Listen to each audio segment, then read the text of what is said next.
So hello, I'm Terrill Welch, and I'm here with Levin, and today we're going to talk about the first part of joy in a four-part series.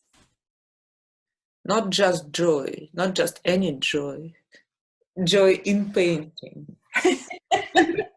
Yeah, I probably should have picked the name of a painting that I could actually pronounce in French. It is Road at La Cavée, Pourville, and it was painted in 1882. And so Claude Monet would have been 42 years old at the time that he painted this painting.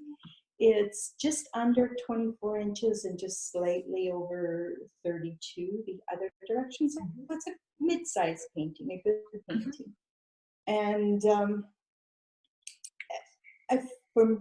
for me, when thinking about joy, I often think about pure joy. I often say pure joy, because joy can often be made up of so many other emotions and experiences. And I'll show you the painting, and maybe we can talk about it more from there. Oh, yeah. Yeah. So for me, when I look at this painting, I become devoid of a lot of descriptors when I'm looking at this painting. I'm not conscious of being male or female, or being young or being old, or being white, and all of a sudden I'm just kind of overwhelmed, and I'm encompassed in the landscape. And I've got bare feet, and I'm just skipping down that road on my way to the sea. And there's this anchor for me of being able to see the sea before I know I'm going to lose it from view as I drop down the trail into the trees. And it's so powerful for me, this sensation that, I can hear the bees and the butterflies, and there's birds in the trees, and there's a bit of a breeze coming up off of the sea. And all of that happens in it. And I guess for me, there's this aspect of joy that suspends thinking. And that's what happens when I view this painting. Now, there's structural elements to this painting, but there's certainly there are things that are much more secondary, and only come after I've made it down the path and I'm almost to the sea. And I could start thinking about the structure of the painting, and this sense of kind of folding us in to that trail and on down, so we can imagine what's around the corner, and yet not quite. So there's this sense of mystery. Yeah, I think that's all I want to say right now. Yeah, it's a wonderful painting, and it's, in a sense, one of its secrets, and that's why it pulls us into itself so strongly. Is that these two planes, the sea that is still distant, and this path under our feet, which is not actually under our feet, but it's difficult to remember that. These two planes they are so distant, so we have different angles of view. So this is a painting which presents two different perspectives simultaneously. This looking at the horizon and looking at the path right below you. Like the path is painted, just he's just not 2 meters from this path, the paint, closer Yes. possibly. And there is no middle, the middle distance is, you cannot see it, we know it's there, but there is no smooth transition. So we know, as you say, that we'll just go down this path and we'll lose both views simultaneously, and then will be another one, and then hopefully we'll get back to the sea again. It is painting, it is in many, it is also, there is a contrast of being very, very Monet and very unlike Monet. Yes. Because the composition is actually very, very unlike Monet, because it's very simple structure, very simple value structures, is dark greenery, everything else is light. In a more usual Monet, there is no such structure, and darks and lights are all over the place, playing with one another. And I have this feeling that, so every artist, every great artist, they have this path of exploration. Okay, looking at the path, and so they pursue some sort of insight to the very end, as far as they can go. And for Monet, it was all this play of light and how it translates into color.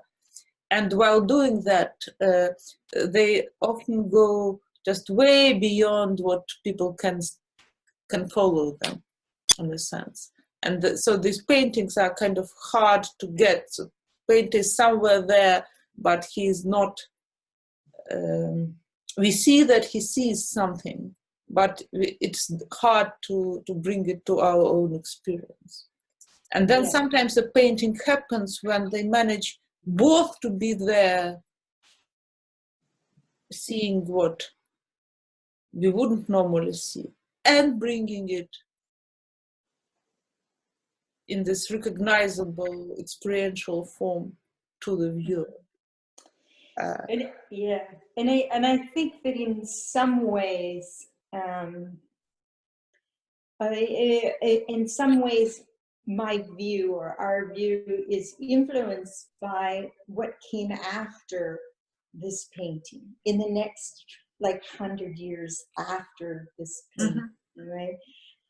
Because we can, and I don't know that you could before, but we're able to sort of look at this and say it can be almost abstract in its form, right? And that there's a discernible kind of larger shapes that, like the weight of the darts, how they push down on that.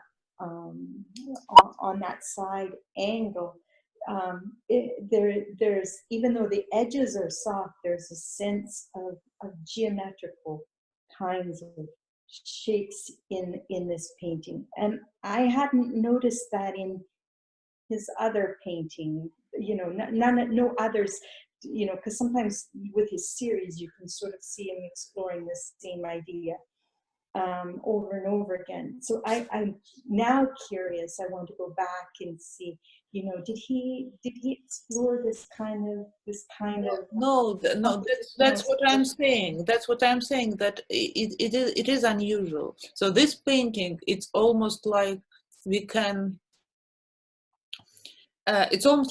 remove all Monet from it, like we can make a Kandinsky out of it, and it will be just this diagonal dark green rectangular shape, and this blue triangle, and these two